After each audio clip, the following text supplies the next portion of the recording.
43তম BCS police ব্যাচের passing out প্যারেডে উপস্থিত হতে পেরে আমি অত্যন্ত গর্বিত।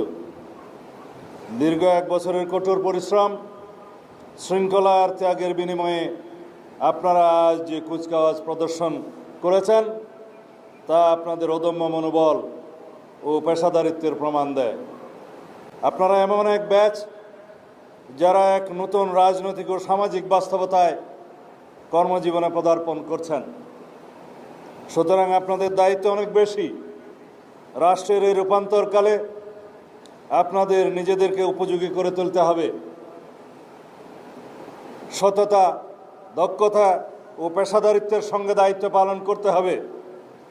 আপনাদের আচরণ হতে হবে মানবিক ও আইনের প্রতি গভীর শ্রদ্ধাশীল। মনে রাখতে হবে, চেইন অফ কমান্ড, শৃঙ্খলা, আনুগত্য ও সমন্বিত নেতৃত্বই একটি বাহিনীর শক্তির মূল ভিত্তি। প্রিয় এসপি প্রফেশনারগণ, আপনারা সমাজে ন্যায় বিচার ও আইনের শাসন প্রতিষ্ঠায় এক গুরুত্বপূর্ণ পরিবর্তনের সৈনিক।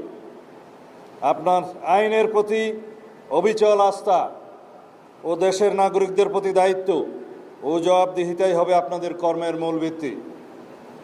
মনে রাখবেন, আইনের চোখে সবাই সমান, সেটি হোক কোনো রাজনৈতিক কর্মী বা প্রান্তিক কৃষক। বর্তমান সরকারের প্রধান অগ্রাধিকার হচ্ছে আইন শৃঙ্খলা পরিস্থিতি নিয়ন্ত্রণের মাধ্যমে জনমনে স্বস্তি প্রদান করা ও দেশে শান্তি প্রতিষ্ঠা করা।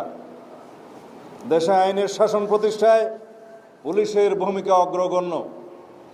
ফ্যাসিবাদী সরকারের আমলে অন্যান্য সকল প্রতিষ্ঠানের ন্যায় পুলিশ বাহিনীও ক্ষতিগ্রস্ত হয়েছে প্রতিষ্ঠান হিসেবে। সেই সময়ের ভঙ্গুর অবস্থা থেকে ক্রমান্বয়ে পুলিশ আজকের এই পর্যায়ে উন্নীত হয়েছে।